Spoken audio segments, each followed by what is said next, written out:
Ángeles y demonios, por Dan Brown. Capítulo 79.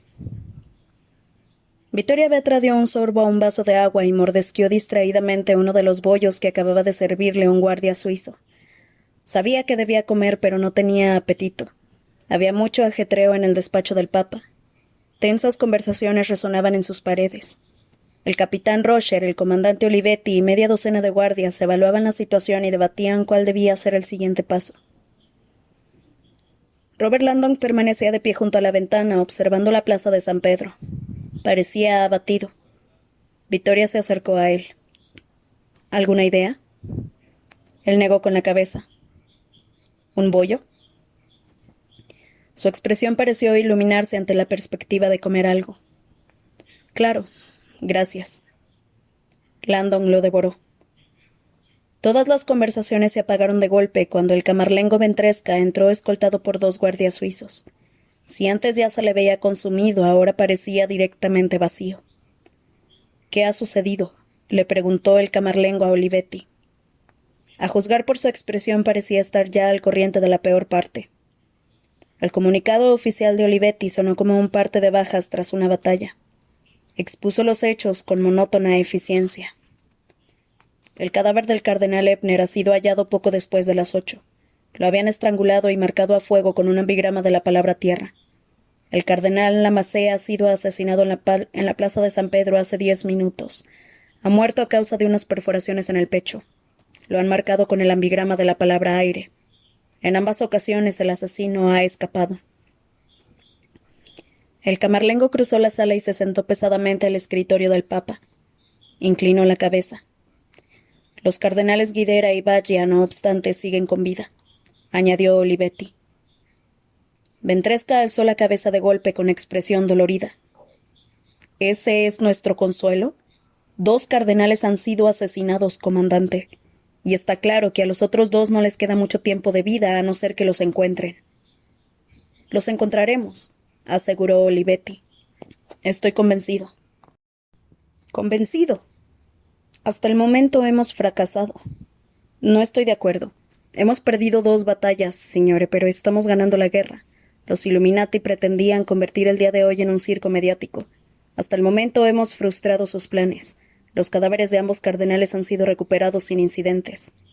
Además, prosiguió Olivetti, el capitán Rocher me ha dicho que ha estado haciendo grandes progresos en la búsqueda de la antimateria. El capitán Rocher, con boina roja, dio un paso adelante. A Victoria le parecía que en cierto modo su aspecto era más humano que el de los demás guardias, igual de severo pero no tan rígido. Su voz era emocional y cristalina, como la de un violín. Confío en que podemos entregarle el contenedor dentro de 1 hora, señore. Capitán, dijo el camarlengo, discúlpeme si no soy tan optimista, pero tenía entendido que la búsqueda en el Vaticano llevaría más tiempo del que disponemos. Una búsqueda completa sí. Sin embargo, tras evaluar nuestra situación, estoy seguro de que el contenedor de antimateria está localizado en una de nuestras zonas blancas, es decir, las accesibles a las visitas guiadas, como por ejemplo los museos y la Basílica de San Pedro. Ya hemos cortado el suministro eléctrico en esas zonas y estamos procediendo a su exploración. ¿Acaso pretende buscar únicamente en un pequeño porcentaje de la Ciudad del Vaticano? Sí, señore. Es altamente improbable que el intruso haya conseguido acceder a las zonas más recónditas del Vaticano. El hecho de que la cámara de seguridad fuera robada en una zona de acceso público, la escalera de uno de los museos, implica claramente que el acceso del intruso era limitado. Creemos, pues, que debe de haber escondido la cámara y la antimateria en otra zona de acceso público. Así que es en esas zonas donde hemos decidido intensificar nuestra búsqueda. Pero el intruso ha secuestrado a 4 cardenales. Eso sin duda implica un grado de infiltración más profundo de lo que habíamos pensado. No necesariamente. Hemos de tener en cuenta que los cardenales se han pasado la mayor parte del día en los museos vaticanos y en la Basílica de San Pedro, disfrutando de esas zonas sin el gentío que suele haber en ellas. Lo más probable, pues, es que los cardenales fueran secuestrados allí. Pero ¿cómo han conseguido sacarlos del Vaticano? Eso todavía lo estamos estudiando. Ya veo. El camarlengo exhaló un suspiro y se puso en pie. Se acercó a Olivetti. Comandante, me gustaría oír su plan de contingencia para realizar una evacuación. Todavía lo estamos preparando, señore, pero estoy convencido de que antes de llegar a eso, el capitán Rocher encontrará el contenedor. Rocher hizo chocar los talones de sus botas entre sí, como apreciando el voto de confianza. Mis hombres ya han registrado 2/3 de las zonas blancas. Nuestro grado de confianza es elevado. El camarlengo no parecía compartir esa confianza. En ese momento, el guardia con una cicatriz bajo el ojo cruzó la puerta con una carpeta y un plano. Se dirigió hacia Landon. «Señor Landon, traigo la información que había pedido sobre el West Ponente». Landon terminó de tragarse el bollo. «Muy bien, echémosle un vistazo». Los demás siguieron hablando mientras Victoria se acercaba a Robert y al guardia. Habían desplegado el plano sobre el escritorio del Papa. El soldado señaló la plaza de San Pedro. «Aquí es donde nos encontramos ahora. La línea central del West Ponente señala al este, directamente en sentido opuesto al Vaticano». El guardia trazó una línea con el dedo desde la plaza de San Pedro hasta el corazón de la vieja Roma, pasando por encima del río Tíber. Como pueden comprobar, la línea cruza casi toda Roma. Hay unas 20 iglesias católicas situadas a escasas distancias. Landon pareció venirse abajo. 20. Quizá más. ¿Y la línea no pasa directamente por encima de alguna de esas iglesias? Algunas están más cerca que otras, dijo el guardia, pero trasladar la trayectoria exacta del West Ponente a un mapa conlleva un margen de error. Landon se volvió un momento hacia la plaza de San Pedro. Luego frunció el entrecejo y empezó a acariciarse la barbilla. ¿Y qué hay del fuego? ¿En alguna de ellas hay alguna obra de Bernini relacionada con el fuego? Silencio. ¿Y obeliscos? Preguntó. ¿Alguna de las iglesias está situada cerca de un obelisco? El guardia empezó a estudiar el plano. Victoria vio un destello de esperanza en los ojos de Landon y se dio cuenta de lo que estaba pensando. Tiene razón. Los 2 primeros indicadores se encontraban en piazzas en las que había un obelisco o bien cerca de ellas. ¿Y si los obeliscos eran un elemento recurrente? ¿Pirámides elevadas que señalizaban el sendero de los Illuminati? Cuanto más pensaba en ello, más perfecto le parecía. 4 imponentes balizas que se elevaban sobre Roma para señalizar los altares de la ciencia. Es una posibilidad remota, explicó el guardia, pero sé que muchos de los obeliscos de Roma fueron erigidos o trasladados bajo la supervisión de Bernini. Sin duda estuvo implicado en su emplazamiento. O Bernini podría haber colocado sus indicadores cerca de obeliscos ya existentes, añadió Victoria. Landon asintió. Cierto. Malas noticias, dijo el guardia. La línea no pasa por ningún obelisco. Recorrió el plano con el dedo. Ni siquiera cerca. Nada. Landon suspiró.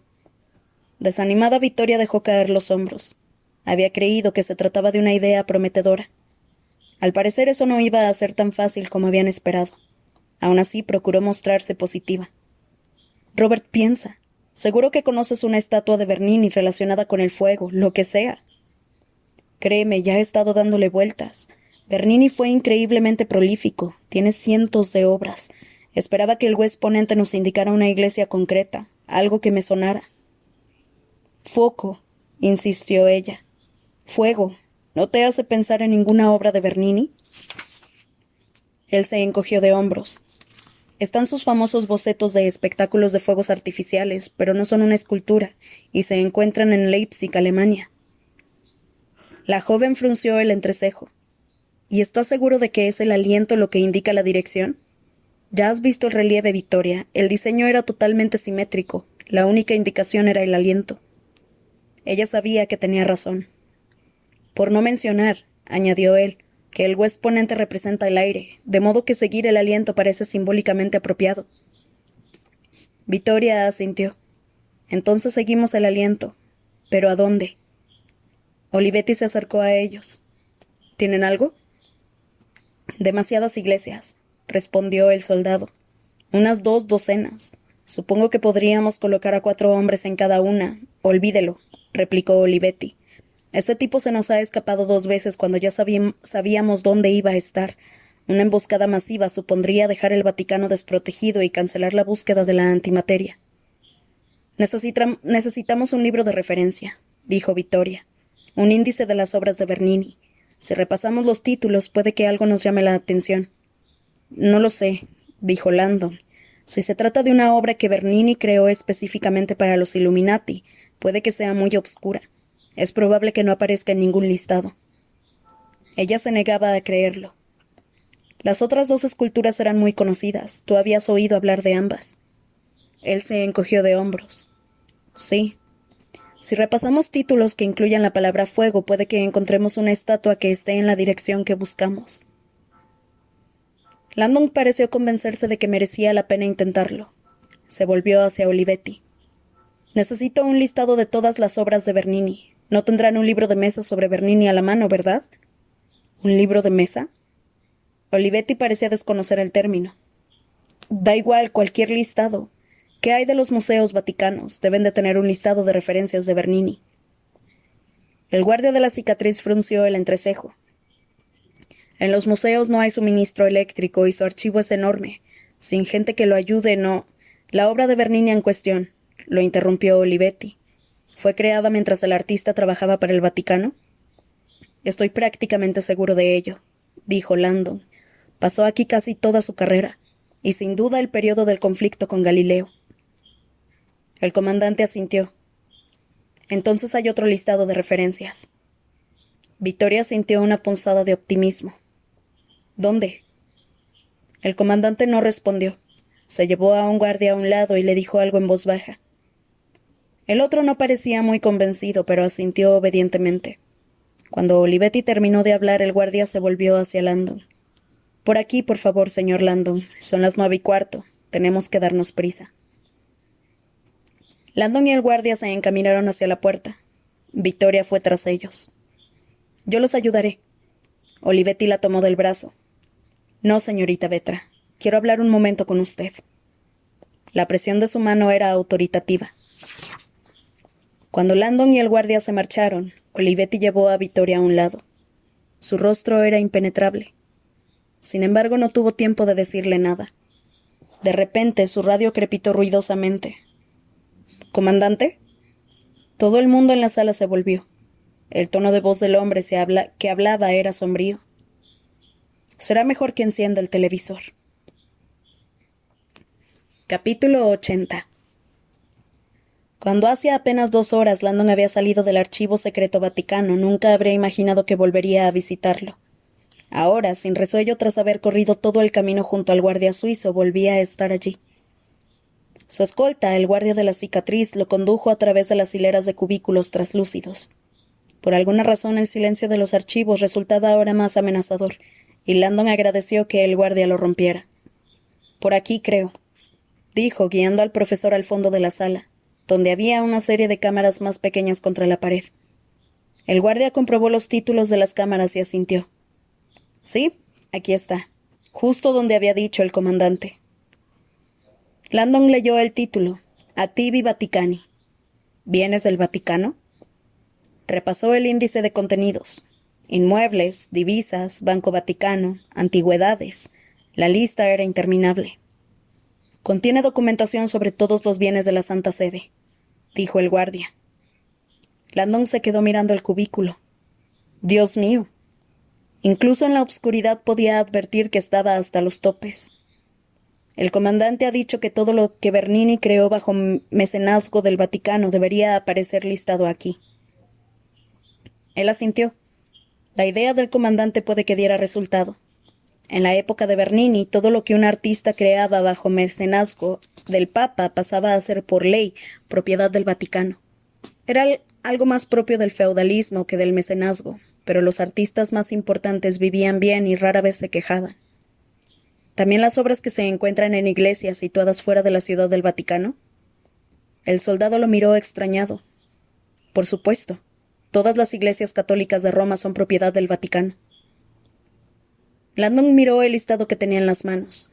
Contenía los nombres de unas 20 iglesias sobre las que pasaba la línea del aliento del West Ponente. El tercer altar de la ciencia era una de ellas, y el profesor esperó tener tiempo de averiguar de cuál se trataba. En otras circunstancias le habría encantado poder explorar cada uno de los templos personalmente.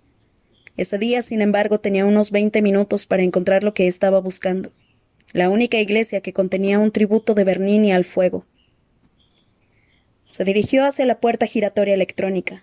El guardia no lo siguió. Landon advirtió en él una cierta vacilación y sonrió. No pasa nada. El aire es escaso, pero se puede respirar. Mis órdenes son escoltarlo hasta aquí y regresar inmediatamente al centro de seguridad. ¿Se va? Sí. La Guardia Suiza tiene prohibido el acceso a los archivos. Estoy rompiendo el protocolo al escoltarlo hasta aquí. El comandante me lo ha dejado claro. ¿Rompiendo el protocolo? ¿Tiene alguna idea de lo que está pasando aquí esta noche? Pensó Landon. ¿Se puede saber de parte de quién está su maldito comandante? Todo rastro de simpatía desapareció del rostro del guardia. La cicatriz que tenía bajo el ojo titiló. Se quedó mirando fijamente a Landon de un modo muy parecido a como lo hacía Olivetti. Le pido disculpas, dijo Landon, lamentando el comentario. Es solo que me iría bien contar con algo de ayuda. El guardia no pestañeó. Estoy entrenado para seguir órdenes, no para cuestionarlas. Cuando encuentre lo que está buscando, pónganse inmediatamente en contacto con el comandante. Landon se sentía frustrado. ¿Pero él dónde estará? El guardia sacó su radio y la depositó sobre una mesa cercana. Canal 1, dijo, y desapareció en la oscuridad.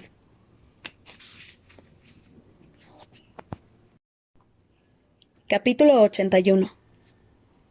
El televisor del despacho del Papa era un Hitachi de gran tamaño que se ocultaba en un armario empotrado que había frente al escritorio. En cuanto abrieron las puertas del armario, todo el mundo se agolpó a su alrededor.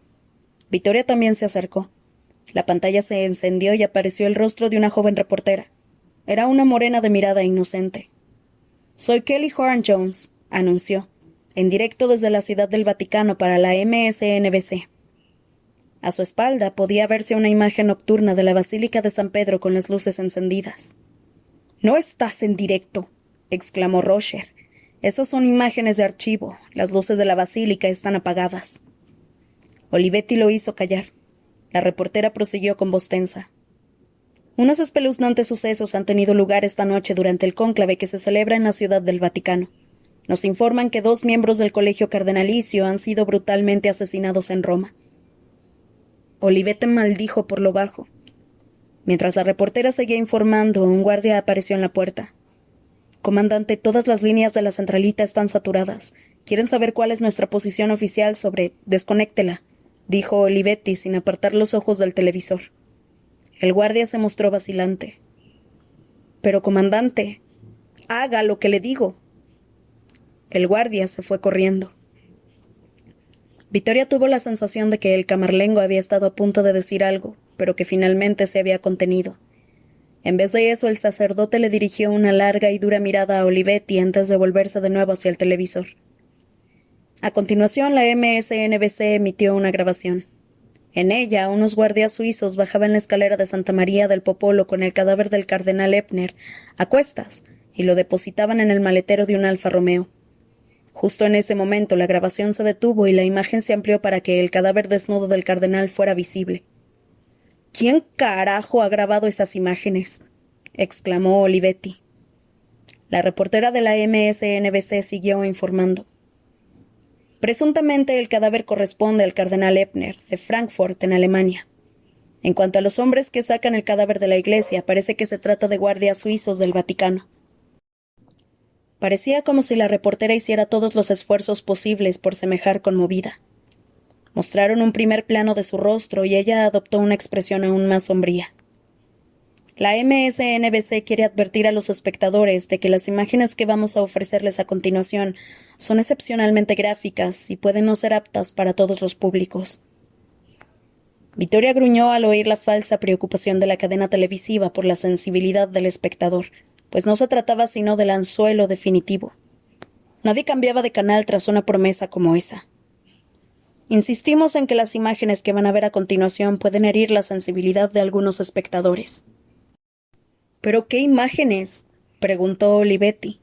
«Nos acaban de mostrar...»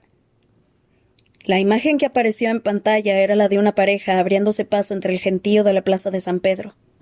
Victoria se percató inmediatamente de que se trataba de Robert y ella misma. En la esquina de la pantalla había un texto sobreimpreso. «Cortesía de la BBC». «Oh, no», dijo en voz alta. Oh, no, no, no. El camarlengo parecía confuso. Se volvió hacia Olivetti.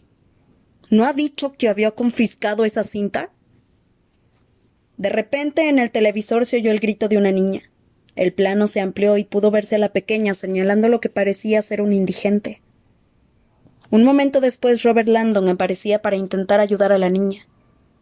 Todos los presentes en el despacho del Papa observaron horrorizados y en silencio el drama que tenía lugar ante ellos. Primero el cuerpo del cardenal caía al suelo. Luego aparecía Vittoria e intentaba poner algo de orden. Había sangre, una marca y un espeluznante intento fallido de realizar una reanimación cardiopulmonar.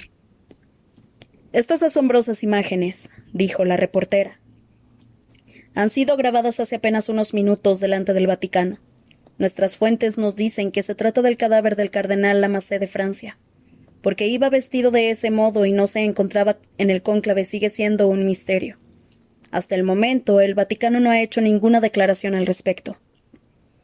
Luego volvieron a emitir las imágenes. «¿No hemos hecho ninguna declaración?», dijo Rocher. «Concédenos al menos un maldito minuto». La reportera seguía hablando ahora con el entrecejo fruncido.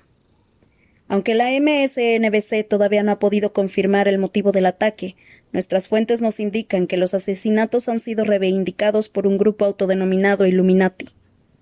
Olivetti explotó. ¿Cómo? Pueden averiguar más sobre los Illuminati visitando nuestra página web en el... non è possibile, declaró el comandante cambiando de canal. En la pantalla apareció un reportero español. Una secta satánica conocida como Illuminati, que algunos historiadores creen. Olivetti comenzó a presionar frenéticamente los botones del mando a distancia. Todos los canales daban la misma noticia. La mayoría eran en inglés. Guardias suizos sacando el cadáver de una iglesia a última hora de esta tarde. Se cree que se trata del cardenal. Luces en la basílica y los museos están apagadas. Motivo de especulación acerca... Hablará con el especialista en conspiraciones Tyler Tingley acerca de este sorprendente resurgimiento. Se rumorea que para esta noche hay planeados 2 asesinatos más. Se preguntan ahora si el cardenal Baccia se encuentra entre los desaparecidos. Vittoria se apartó. Todo estaba sucediendo muy deprisa. Fuera ya casi se había hecho de noche y el magnetismo de la tragedia humana parecía atraer a más gente al Vaticano. La cantidad de personas que se congregaban en la plaza había aumentado en pocos minutos. Los peatones se acercaban al Vaticano al tiempo que nuevos medios de comunicación descargaban sus equipos de las furgonetas y tomaban la plaza de San Pedro. Olivetti dejó el mando a distancia y se volvió hacia el camarlengo. «Signore, no tengo ni idea de cómo puede haber sucedido esto. Tomamos la cinta que había en esa cámara». Nadie dijo una palabra. Los guardias suizos permanecían en posición de firmes, completamente rígidos. «Parece», suspiró finalmente el camarlengo, más desolado que furioso, «que no hemos contenido esta crisis tan bien como me había hecho creer usted». Miró por la ventana a la multitud. «He de hacer un comunicado». Olivetti negó con la cabeza. «No, signore, eso es exactamente lo que los Illuminati quiere que haga, que los ratifique y les otorgue poder. Debemos permanecer en silencio». «¿Y esa gente?». Ventresca señaló por la ventana. «Dentro de poco habrá decenas de miles, y más tarde cientos de miles. Seguir con esta farsa no hará sino ponerlos en peligro. He de advertirlos, y luego debemos evacuar al colegio cardenalicio. Todavía hay tiempo. Deje que el caminar Rocher encuentre la antimateria». El camarlengo se volvió hacia él.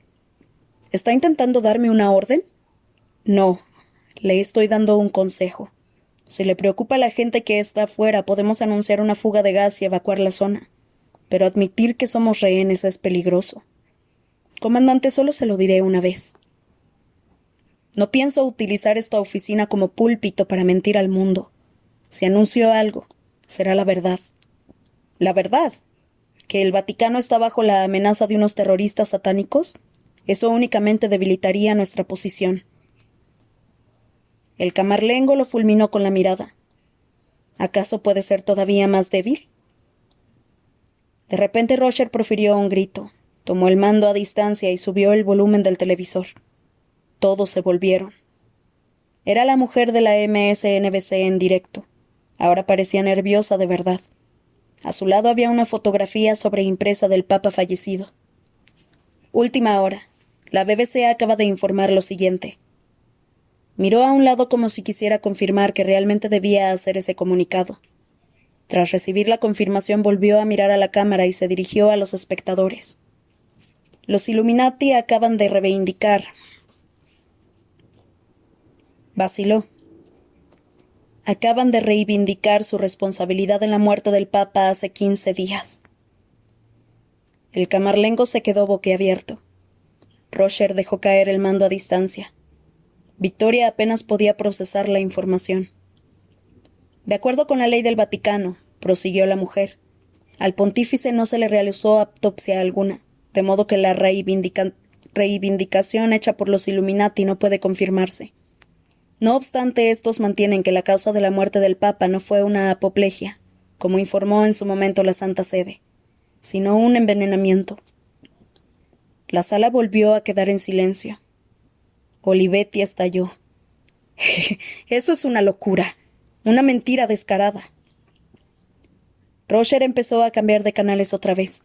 El comunicado parecía haberse propagado de canal en canal como una plaga. Todo el mundo estaba dando la misma noticia. Los titulares competían en sensacionalismo. Asesinato en el Vaticano, Papa envenenado, Satán se infiltra en la casa de Dios. El camarlengo apartó la mirada. Que el Señor nos asista. Mientras cambiaba de un canal a otro, Roger pasó fugazmente por la BBC. Soplo sobre el asesinato en Santa María del Popolo. Un momento, dijo el camarlengo. Vuelva a ese canal. Roger obedeció. En la pantalla apareció un peripuesto tipo sentado tras la mesa de un noticiario. Superpuesta en su hombro se podía ver la imagen de un hombre de aspecto extraño y barba pelirroja. Bajo la fotografía decía Gunther Glick en directo desde la Ciudad del Vaticano. Al parecer, el tal Glick estaba al teléfono, pues la comunicación era algo deficiente. Mi cámara obtuvo las imágenes del momento en que retiraban el cadáver del cardenal de la capilla Kiji. Permítame que se lo reitere a nuestros espectadores, dijo el presentador de Londres. El reportero de la BBC Gunther Glick es quien ha obtenido esta primicia. Ha estado en contacto directo 2 veces con el supuesto asesino de los Illuminati. Gunther, ¿dices que el asesino te ha llamado hace un momento para transmitirte un mensaje de parte de la hermandad? Así es. Y el mensaje es que los Illuminati eran de algún modo responsables de la muerte del Papa, ¿no es así? El presentador no parecía del todo convencido.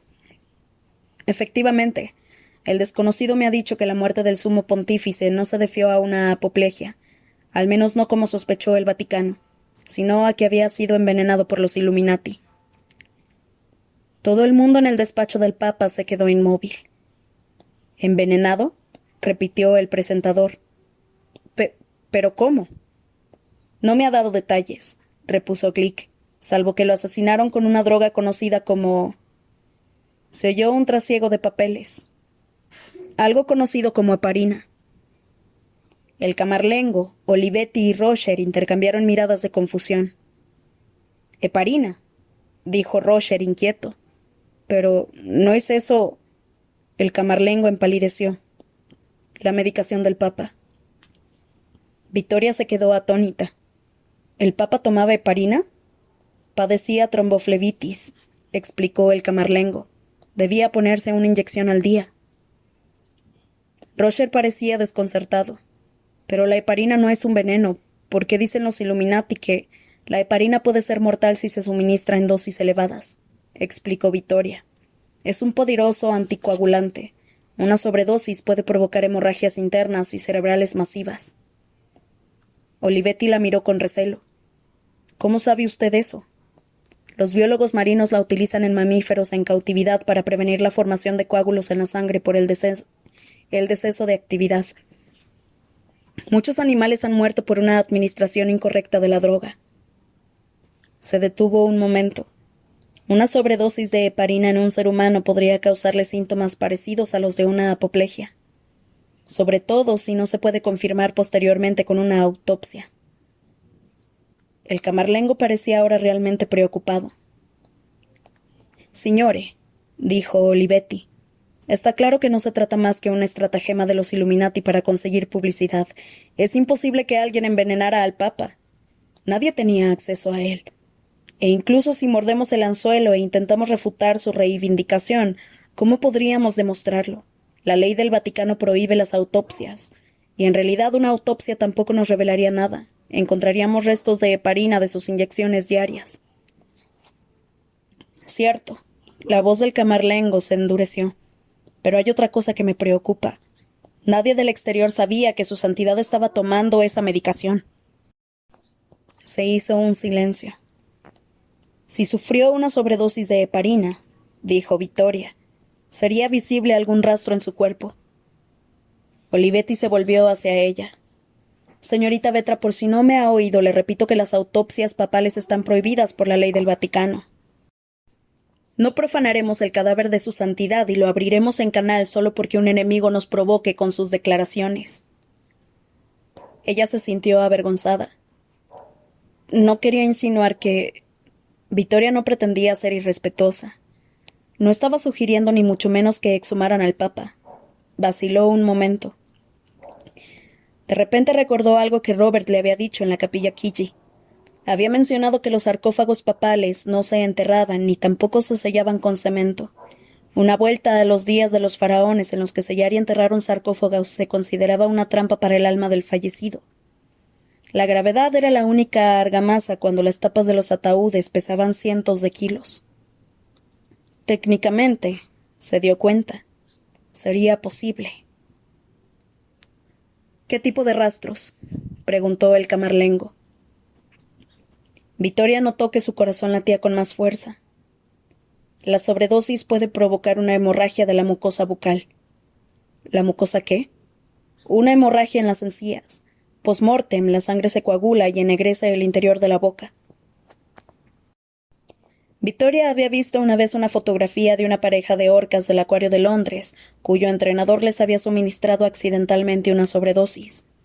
Las ballenas flotaban sin vida en el tanque, con las bocas abiertas y las lenguas negras como el hollín. El camarlengo no dijo nada. Se volvió y se quedó mirando por la ventana. La voz de Roger había perdido su optimismo. Signore, si lo del envenenamiento es cierto. No es cierto, declaró Olivetti. Es completamente imposible que un desconocido accediera al Papa. Si es cierto, repitió Roger, y nuestro Santo Padre fue asesinado. Las implicaciones en la búsqueda de la antimateria son enormes. El asesinato supondría una infiltración mucho más profunda de lo que habíamos imaginado. Buscar en las zonas blancas puede que sea inadecuado. Si nuestra seguridad se ha visto comprometida hasta este punto, puede que no encontremos el contenedor a tiempo. Olivetti fulminó a Roger con una mirada fría. Le diré lo que va a pasar, capitán. No, dijo el camarlengo y giró de pronto sobre sí mismo. Yo les diré qué va a pasar. Miró directamente a Olivetti. Esto ya ha llegado demasiado lejos. Dentro de 20 minutos decidiré si cancelar o no el cónclave y evacuar a la ciudad del Vaticano. Y mi decisión será irrevocable. ¿Ha quedado claro? Olivetti no pestañeó. Tampoco respondió. El camarlengo hablaba ahora enérgicamente, como si hubiera recurrido a una reserva oculta de fuerzas. Capitán Roger, completará su búsqueda de las zonas blancas, y cuando haya terminado me informará directamente a mí. El capitán lo miró con inquietud y asintió. Luego el camarlengo señaló a 2 guardias. Quiero al reportero de la BBC, el señor Glick, en este despacho cuanto antes. Si los Illuminati han estado comunicándose con él, quizá pueda ayudarnos. Adelante. Los 2 soldados desaparecieron. Ventresca se volvió y se dirigió entonces a los demás guardias. Caballeros, no permitiré que esta noche haya más muertes. A las 10 en punto quiero que hayan localizado a los 2 cardenales restantes y capturado al monstruo responsable de estos asesinatos. ¿He hablado con claridad? Pero, signore, replicó Olivetti, no tenemos ni idea de dónde el señor Landon está en ello. Parece un hombre capaz. Tengo fe en él. Tras decir esto, el camarlengo se dirigió a la puerta con renovada determinación. De camino a la salida señaló a 3 guardias. Ustedes 3, vengan conmigo. Ahora. Los guardias lo siguieron. En la entrada, Ventresca se detuvo y se volvió hacia Vittoria. «Señorita Vetra, usted también. Por favor, venga conmigo». Ella vaciló. «¿A dónde vamos?» El camarlengo salió por la puerta. «A ver a un viejo amigo». Capítulo 82. En el CERN, la secretaria Sylvie Baudeloc estaba hambrienta y deseosa de irse a casa. Sin embargo, Kohler había sobrevivido a su visita a la enfermería y acababa de llamarla.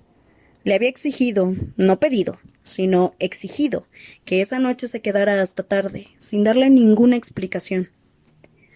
Con los años Sylvie había aprendido a ignorar los extraños cambios de humor y las excentricidades de Kohler, como por ejemplo sus silencios o su irritante tendencia a filmar encuentros con disimulo, con la cámara oculta de su silla de ruedas. Secretamente esperaba que algún día se disparara a sí mismo por accidente durante su vida semanal al campo de tiro del CERN, pero al parecer tenía muy buena puntería. Ahora, sentada a su escritorio a solas, Sylvie podía oír los gruñidos de su estómago. Kohler todavía no había regresado, ni tampoco le había encargado ningún trabajo adicional. «No pienso seguir aquí aburrida y hambrienta», añadió. Le dejó una nota al director y se dirigió a la cafetería del personal para comer algo. Pero no pudo llegar. Al pasar por delante de las suites de loisir recreativas del CERN, un largo pasillo con salas equipadas con televisores, descubrió que estaban repletas de empleados que habían dejado a un lado la cena para ver las noticias. Algo gordo debía de estar pasando. Sylvie entró en la primera sala. Estaba llena de jóvenes informáticos. Cuando vio los titulares de las noticias en el televisor, no pudo reprimir un grito ahogado. «Terror en el Vaticano». Sylvie escuchó las noticias. No podía creer lo que estaba oyendo. ¿Una antigua hermandad había asesinado a unos cardenales? ¿Qué demostraba eso? ¿Su odio? ¿Su dominio? ¿Su ignorancia? Y sin embargo, por increíble que pudiera parecer, el ánimo en la sala no era precisamente sombrío. Dos jóvenes programadores pasaron por su lado luciendo unas camisetas con una fotografía de Bill Gates y la leyenda: «Y los empollones heredarán la tierra». «Illuminati», exclamó uno. «Ya te dije que esos tipos existían de verdad». «Increíble, pensaba que solo era un juego». «Han asesinado al Papa. Al Papa. Uf, me pregunto cuántos puntos debes de conseguir con eso». Se alejaron entre risas. Sylvie quedó atónita. Como católica entre científicos, ocasionalmente tenía que soportar algún que otro comentario antirreligioso. Pero esos chicos parecían estar celebrando una fiesta a costa del sufrimiento de la Iglesia. ¿Cómo podían ser tan insensibles? ¿A qué se debía semejante odio? Para Sylvie, la Iglesia siempre había sido una entidad inofensiva, un lugar de comunidad e introspección. En ocasiones también un lugar para cantar en alto sin que la gente se le quedara mirando. La Iglesia había marcado los principales acontecimientos de su vida: funerales, bodas, bautismos, vacaciones, y no le había pedido nada a cambio. Incluso las cuestiones pecuniarias eran voluntarias. Sus hijos salían cada semana de la escuela dominical enriquecidos y llenos de ideas sobre cómo ayudar a los demás y ser más amables. ¿Qué podía tener eso de malo? Nunca dejaba de sorprenderle que a tantas supuestas mentes brillantes del CERN les costara comprender la importancia de la Iglesia. ¿De verdad creían que los quarks y los mesones resultaban inspiradores para el hombre corriente? ¿O que las ecuaciones podían reemplazar la necesidad de lo divino que éste tenía? Aturdida pasó por delante de otras salas. Todas estaban repletas. Recordó la llamada del Vaticano que Kohler había recibido horas antes. ¿Mera coincidencia? Quizá. El Vaticano llamaba de vez en cuando como gesto de cortesía antes de publicar mordaces comunicados de condena a las investigaciones del CERN, el último a causa de sus descubrimientos en nanotecnología, un campo que la Iglesia denunciaba por sus relaciones con la ingeniería genética. Al CERN no le importaba. Invariablemente, pocos minutos después de las críticas del Vaticano, Kohler empezaba a recibir llamadas de compañías de inversión interesadas en obtener la patente del nuevo descubrimiento.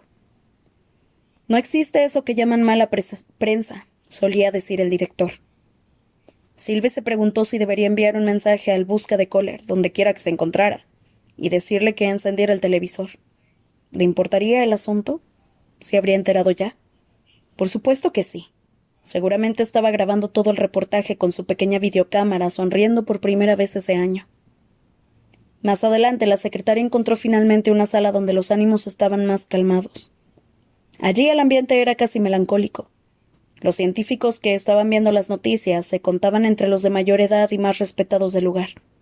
Ni siquiera levantaron la mirada cuando Sylvie entró y tomó asiento. Al otro lado del CERN, en el glacial apartamento de Leonardo Vetra, Maximilian Kohler había terminado de leer el diario encuadernado en piel que había tomado de la mesilla de noche del científico asesinado. Ahora estaba viendo las noticias. Al cabo de unos minutos, volvió a dejar el diario en su lugar, apagó el televisor y salió del apartamento. Lejos de allí, en la Ciudad del Vaticano, el cardenal Mortati llevó otra bandeja de papeletas a la chimenea de la capilla. Las quemó y el humo volvió a ser negro. 2 votaciones. Ningún papa. Capítulo 83. Las linternas no eran rival para la cerrada negrura de la Basílica de San Pedro. La obscuridad se cernía sobre sus cabezas como una noche sin estrellas. Y Vittoria sintió que el vacío se extendía a su alrededor como un océano desolado. Se mantenía lo más cerca posible de los guardias suizos y el camarlengo. En lo alto, una paloma arrulló y salió volando. Como advirtiendo su malestar, el camarlengo se acercó a ella y le rodeó el hombro con un brazo. Vittoria sintió una fuerza tangible, como si el sacerdote estuviera transfiriéndole por arte de magia la tranquilidad que necesitaba para hacer lo que estaban a punto de hacer. Esto es una locura, pensó la joven. Y sin embargo, a pesar de su impiedad y su inevitable horror, sabía que la tarea que los aguardaba era ineludible. Las graves decisiones que debía tomar el camarlengo requerían información sepultada en un sarcófago que se hallaba en las grutas vaticanas. Vittoria se preguntó qué encontrarían allí. ¿Han asesinado los Illuminati al Papa? ¿Tan lejos llega su poder? ¿De verdad estoy a punto de llevar a cabo la primera autopsia papal? Le pareció irónico sentir más aprensión en esa iglesia a obscuras de la que sentía nadando de noche cerca de una barracuda. La naturaleza era su refugio. Comprendía la naturaleza.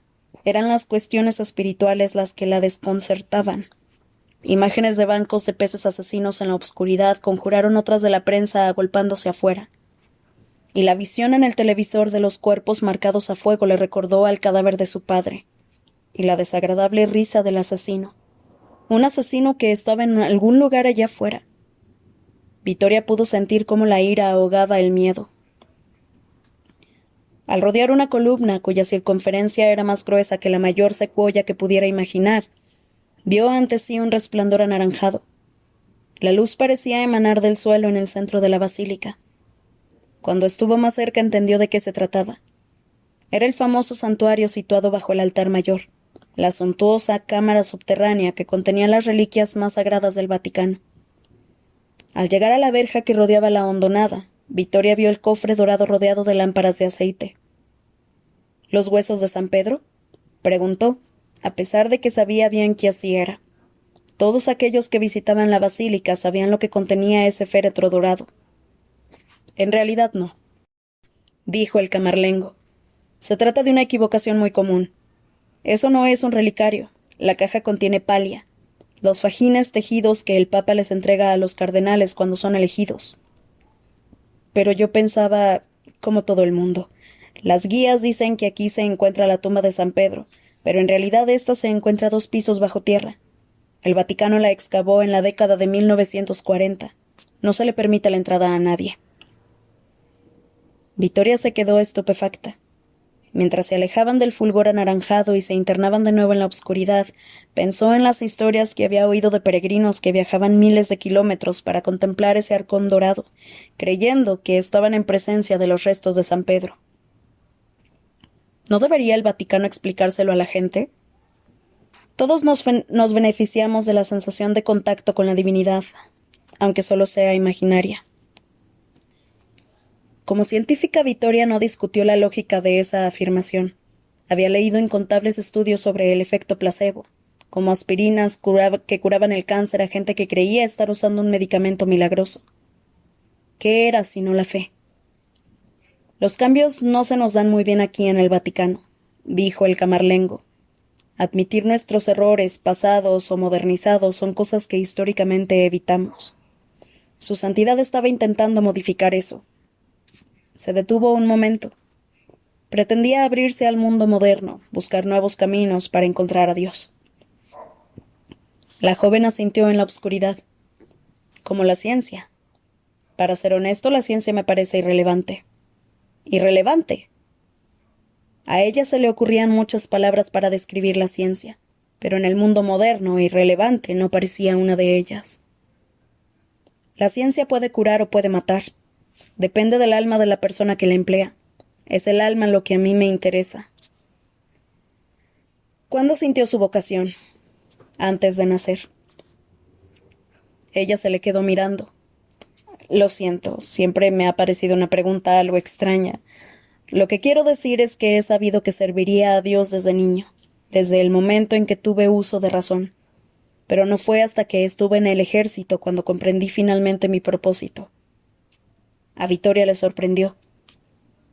¿Usted estuvo en el ejército? 2 años.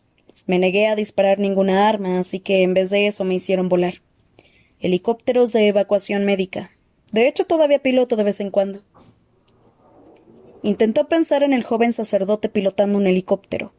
Curiosamente, se lo imaginaba manejando los controles a la perfección. El camarlengo Ventresca poseía un valor que parecía acentuar su convicción en vez de nublarla. ¿Alguna vez ha transportado al Papa? Oh, no, ese delicado cargamento se lo dejamos a los profesionales. Aunque a veces su santidad me dejaba pilotar el helicóptero a nuestro retiro de Castel Gandolfo. Se detuvo un momento y la miró. Señorita Vetra, gracias por su ayuda. Lamento mucho lo de su padre, de verdad. Gracias. Yo nunca conocí a mi padre. Murió antes de que naciera y perdí a mi madre cuando tenía 10 años. Ella levantó la mirada. Se quedó huérfano. La joven sintió un repentino vínculo entre ambos. Sobreviví a un accidente que a mi madre le costó la vida. ¿Quién se hizo cargo de usted?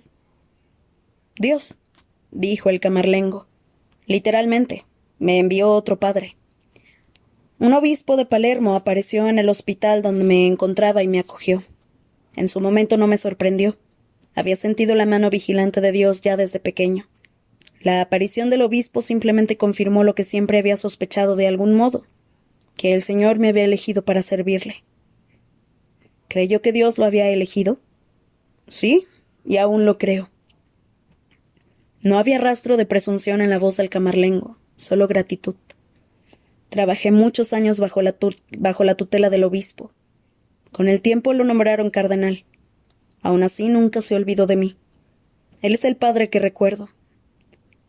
El haz de una linterna iluminó el rastro de Ventresca, y Vittoria pudo advertir la soledad que transmitían sus ojos.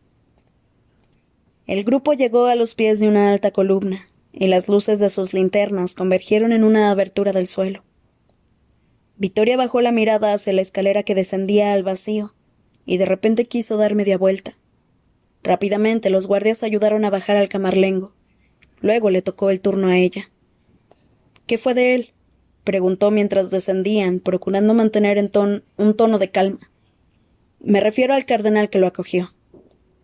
Dejó el colegio cardenalicio para pasar a ocupar otro cargo. Vittoria se sorprendió. Y luego, lamentablemente, falleció. Oh, le mie condoglianze, dijo Vittoria. ¿Hace mucho? Ventresca se volvió. Las sombras acentuaban el dolor que se translucía en su rostro. Hace exactamente 15 días. Ahora mismo vamos a verlo. Capítulo 84. La iluminación era en el interior de la cámara de los archivos. Era tenue. El cubículo era mucho más pequeño que el anterior en el que había estado Landon. Menos aire, menos tiempo. Debería haberle pedido a Olivetti que encendiera el dispositivo de regeneración del aire interior. Localizó rápidamente la sección en la que se encontraban los registros de Belle Arti. No tenía pérdida. Ocupaban al menos 8 estanterías. La Iglesia Católica poseía millones de piezas repartidas por todo el mundo. Landon revisó los estantes en busca de Gian Lorenzo Bernini. Empezó su búsqueda en la parte baja de la primera estantería, en el punto donde creía que empezaría la B. Tras experimentar un momento de pánico, se dio cuenta de que, para su consternación, los registros no estaban ordenados alfabéticamente. ¿Por qué no me sorprende? No fue hasta que volvió al principio de la colección y se subió a una escalerilla para acceder a la parte superior de la estantería, cuando comprendió cuál era la organización de la cámara. Precariamente encaramado en los estantes superiores, finalmente encontró los registros más voluminosos, los que pertenecían a los maestros del Renacimiento: Miguel Ángel, Rafael, Leonardo, Botticelli. Descubrió entonces que los registros estaban dispuestos según el valor monetario de la colección de cada artista. Entre los de Rafael y Miguel Ángel encontró el de Bernini. Medía más de 10 centímetros de grosor. Casi sin aliento descendió la escalerilla con el pesado volumen a cuestas. Luego, como si de un niño con un cómic se tratara, se sentó en el suelo y abrió el registro. El libro estaba encuadernado en tela y era muy pesado. Estaba escrito a mano, en italiano, y cada página catalogaba una única obra. La ficha incluía una breve descripción, la fecha de realización, la localización, el coste de los materiales y, en algunos casos, un tosco boceto de la pieza. Landon fue pasando las páginas, más de 800 en total. Sin duda, Bernini había sido un hombre muy ocupado. Cuando estudiaba historia del arte, Landon solía preguntarse cómo era posible que algunos artistas hubieran podido crear tantas obras. Posteriormente descubriría, para su decepción, que los más famosos tan solo habrían creado una pequeña parte de su producción. En realidad, dirigían estudios donde formaban a jóvenes artistas para que ejecutaran sus diseños. Escultores como Bernini hacían miniaturas en arcilla y contrataban a otros para que las ampliaran en mármol. Landon sabía que si a Bernini se le hubiera pedido que ejecutara personalmente todos sus encargos, a día de hoy todavía no habría terminado. «El índice», dijo en voz alta para mantener a raya sus divagaciones. Pasó directamente al final del libro con la intención de buscar en la letra F títulos en los que apareciera la palabra fuego. Sin embargo, las obras cuyo nombre empezaba por F no estaban todas juntas. Maldijo por lo bajo. ¿Qué tendrá esta gente en contra del orden alfabético? Al parecer, las entradas habían sido registradas cronológicamente, una, a medida que Bernini las había ido creando. Todo estaba listado por fecha. No le servía de nada. Mientras repasaba la lista, otro pensamiento descorazonador acudió a su mente. Era posible que el título de la escultura que estaba buscando no contuviera la palabra fuego. De hecho, las dos anteriores, Habacuc y el Ángel y West Ponente, no contenían referencias específicas a tierra o a aire. Se pasó 1 minuto o 2 hojeando el archivo con la esperanza de que alguna ilustración le llamara la atención. Nada. Vio docenas de obras sobre las que nunca había oído hablar, aunque también muchas otras que reconoció. Daniel y León, Apolo y Dafne, así como media docena de fuentes. Cuando vio estas últimas, no pudo evitar anticiparse a los acontecimientos. Agua. Se preguntó si el cuarto altar de la ciencia sería una fuente. Parecía el tributo perfecto al agua. Landon esperaba poder atrapar al asesino antes de tener que considerar el elemento agua. Bernini había creado docenas de fuentes en Roma, la mayoría de ellas delante de iglesias. Volvió a prestar atención a lo que tenía entre manos. Fuego. Mientras seguía buscando en el libro, recordó las alentadoras palabras de Vittoria. Habías oído hablar de las 2 primeras esculturas. Lo más seguro es que también conozcas esta. Repasó de nuevo el índice en busca de títulos conocidos. Algunos le sonaban, pero ninguno le decía nada en especial. Landon se dio cuenta de que no lograría terminar su búsqueda sin desmayarse antes. Así que, muy a su pesar, decidió que debía sacar el libro de la cámara. No es más que un registro, pensó. No es como si sacara un folio original de Galileo. Recordó entonces la página que guardaba en el bolsillo interior de su americana y se dijo que debía devolverla antes de irse. Extendió los brazos para recoger el libro, pero al hacerlo vio algo que lo hizo detenerse. Aunque había numerosas anotaciones en todo el índice, la que acababa de llamarle la atención era extraña. La nota indicaba que la famosa escultura de Bernini, el Éxtasis de Santa Teresa, había sido trasladada desde su ubicación original en el Vaticano, poco después de ser inaugurada. Pero no era eso lo que se le había hecho extraña. Ya conocía el accidentado pasado de la estatua. Si bien no pocos la consideraban una obra maestra, el Papa Urbano VIII le había rechazado por encontrarla sexualmente demasiado explícita para el Vaticano, y la desterró a una obscura capilla al otro extremo de la ciudad. Lo que llamó la atención de Landon fue que, al parecer, la obra había sido finalmente colocada en una de las 5 iglesias de su lista. Más aún, según la nota, había sido trasladada ahí per suggerimento del artista. Por sugerencia del artista. Estaba confundido. No tenía sentido que Bernini hubiera sugerido que su obra maestra fuera a parar a un lugar desconocido. Todos los artistas querían que su obra se exhibiera en un lugar destacado, no en un... Landon vaciló. A no ser que... Le costaba incluso contemplar la idea. ¿Era posible? ¿Había creado Bernini una obra tan explícita para obligar así al Vaticano a esconderla en un lugar apartado? ¿En una ubicación que él mismo habría sugerido? Quizá una iglesia remota situada en línea recta con el aliento del West Ponente. A medida que su entusiasmo iba en aumento, su vaga familiaridad con la estatua hizo acto de presencia, recordándole que la obra no tenía nada que ver con el fuego. La escultura, como podía confirmar cualquiera que la hubiera visto, era cualquier cosa menos científica. Pornográfica quizá, pero no científica. En una ocasión un crítico inglés condenó el Éxtasis de Santa Teresa por tratarse del ornamento más inapropiado jamás colocado en una iglesia católica. Landon podía entender la controversia. La estatua representaba a Santa Teresa tumbada de espaldas, presa de las sacudidas de un intenso orgasmo. No encajaba mucho en el Vaticano. Buscó la descripción de la obra en el registro.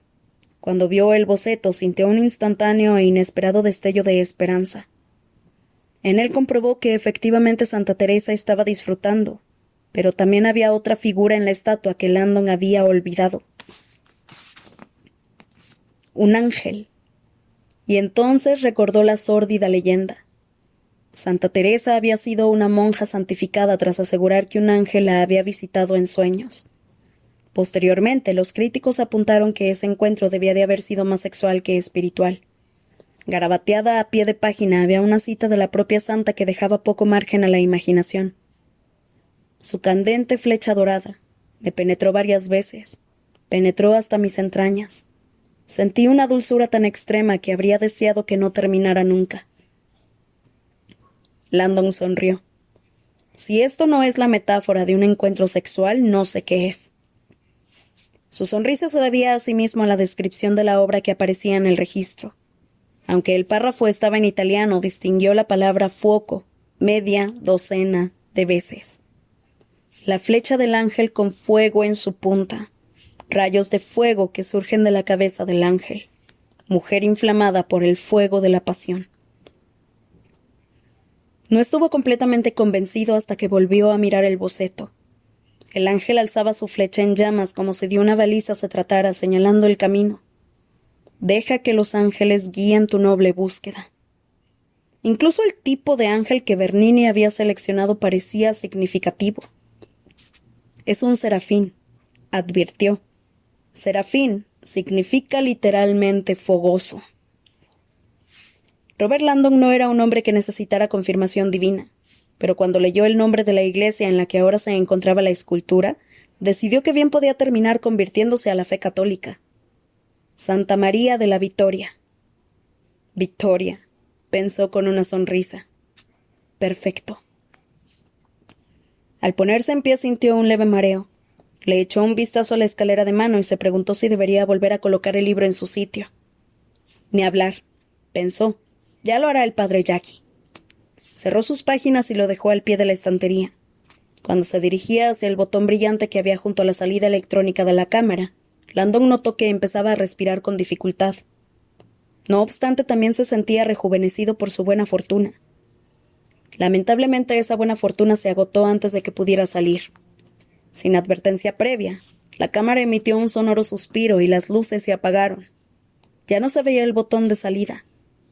Como un enorme animal al expirar, todo el complejo quedó completamente a obscuras. Alguien acababa de cortar el suministro eléctrico.